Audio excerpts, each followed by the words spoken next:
Hello guys, इस video में हम बात करने वाले वन पीस चैप्टर 1105 के स्पॉयलर्स को लेकर वो भी डिटेल्स में। शुरू करते हैं। हमारे इस चैप्टर का टाइटल है पीक ऑफ स्टूपिडिटी या पेनिकल ऑफ स्टूपिडिटी। इस चैप्टर के कवर पेज पे हम कैरेट को देखते हैं जो कि इनोराशी और नेको मामोशी के लिए स्टो या सूप बना रही होती है और वो उसको टेस्ट करती है। तो चैप्टर की बिगिनिंग नोट में हम देखते हैं जस्टिस सब पर इम्पार्शली बरसेगा। जैसा कि लास्ट चैप्टर में हमने देखा था कि मरीन शिप हैं वो बस्टर कॉल को लॉन्च करने वाले हैं। इसी के बाद हम देखते हैं कि आइलैंड पर जो मरीन्स है वो अपनी शिप की ओर भाग रहे होते हैं और चिल्ला रहे होते हैं, सब लोग जल्दी करो और इस आइलैंड पे से निकल जाओ। नेक्स्ट सीन में हम देखते हैं डॉल को जो सैटर्न और किजारू से कहती है जल्दी कीजिए और अपने शिप पर पहुंचे। इस पर सैटर्न बोलता है मैं और किजारू यहीं इसी आइलैंड पर रुकेंगे, जैसे ही प्रिपरेशन पूरी हो जाए बमबारी शुरू कर दो। और किजारू डॉल को जाने का ऑर्डर देता है और वो यस सर कहकर चली जाती है। इसके बाद हम देखते हैं वेगापंक को। वेगापंक सैटर्न से पूछता है कि क्या केवल मुझे मारना काफी नहीं रहेगा?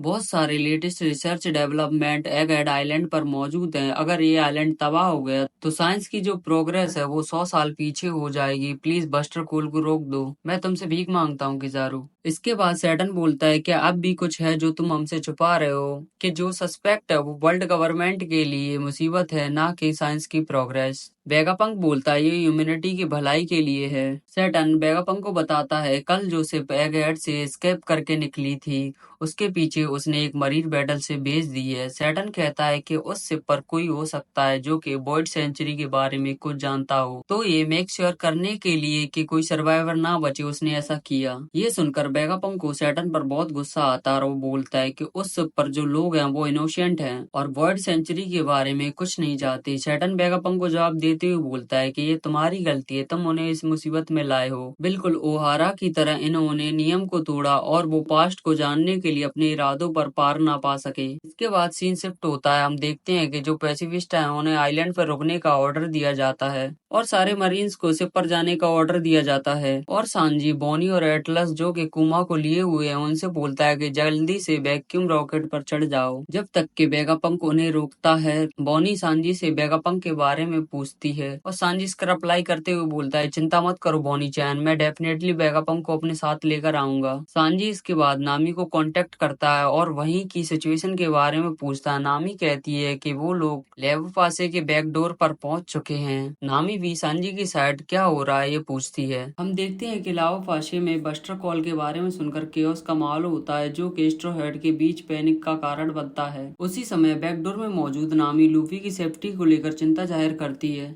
सांजी उसे रिश्योर कराता है और अपनी सिचुएशन पर अपडेट देता है। नामी सांजी को बताती है कि जोरो अभी भी लूची से फाइट कर रहा है और जिम्बे भी उसकी मदद करने जा रहा है। उसाप और चॉपर आइलैंड के फेट को लेकर डरे हुए हैं। नामी सांजी को 1000 सनी को लाने के लिए इन्फॉर्म करती है और ललित ब्रोक की हेल्प करने के लिए पीछे रुक जाती है। क्रू बस्टर कॉल से बचने का चैलेंज फेस कर रहा होता है और नामी ये रिवील करती है कि उनका बेगाफोर्स 1 को यूज करके एस्केप करने का जो ओरिजिनल प्लान था वो अब बर्बाद हो चुका है क्योंकि किजारू ने उसे डिस्ट्रॉय कर दिया है। सांजी ये सुनकर शॉक एक्सप्रेस करता है और ब्रोक बोलता है कि शिप को लैंड पर मूव कराना बिल्कुल इम्पॉसिबल लग रहा है। ऑब्स्टेकल के बावजूद ब्रोक के एफर्ट्स को देखकर लिलित उसकी तारीफ करती है और वो तीनों बैकडोर पर पहुंच जाते हैं बस्टर कॉल से हुए डिस्ट्रक्शन से डील करते हुए। स्ट्रॉ हेड क्रू नजदीकी खतरे से बचने की अर्जेंसी फेस करता है। ब्रोक 1000 सनी को मूव कराने के लिए क्लाउड आइसलैंड को जमा देता है, लेकिन उसके सामने एक और क्रिटिकल प्रॉब्लम आ जाती है कि जहाज को गिरने से कैसे रोका जाए। लिलित इस बात पर कंसर्न बताती है जिससे ब्रोक को सिचुएशन की अर्जेंसी का एहसास होता है। एक अनाउंसमेंट से लाओपासे के पास एक बैरियर होने का पता चलता है जिससे नेवी एक्शन लेने के लिए ट्रिगर हो जाती है। वो बैरियर पर शूट करने का ट्राई करते हैं और सेंट्रल साइंटिफिक फैक्ट्री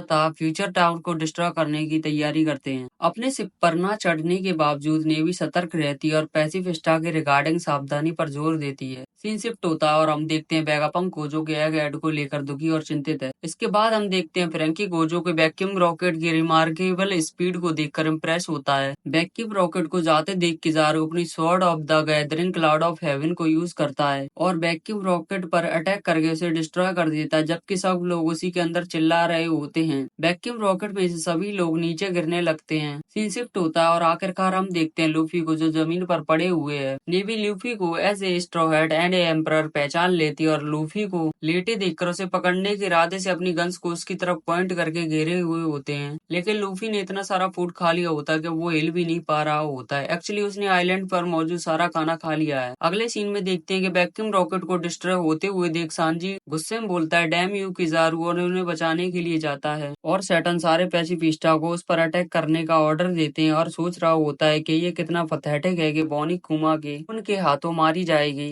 ये सब देखकर सैटर्न बहुत खुश महसूस करता है। सैटर्न बोलता है this is peak of stupidity. Vegapunk उससे बात कर रहा होता है कि उसने कैसा महसूस किया होगा जब उसने सुना होगा कि बॉनी एक पायरेट बन गई है और क्या हो अगर किसी दिन एक पैसिफिस्टा को तुम्हारे फादर की अपीयरेंस के साथ तुम्हें शूट करने का ऑर्डर मिलता है। इन दी लास्ट सीन हम देखते हैं उस मरीन बैटलशिप को जिसे सैटर्न ने हेड एविकेशन शिप को डिस्ट्रॉय करने भेजा था, लेकिन वो ऐसा करने में नाकाम रहते हैं क्योंकि वो बैटलशिप एक अननोन एनिमी द्वारा डिस्ट्रॉय कर दी जाती है। जो सर्वाइविंग मरीन होते हैं वो कहते हैं जल्दी से किजारू सर को कांटेक्ट करो, हमें उन्हें बताना जरूरी है कि वो गेट की ओर बढ़ रहे हैं। और यहाँ पर ये चैप्टर खत्म हो जाता है। तो गाइस क्या लगता है कि वो एनिमी कौन है? Let me know in the comments below.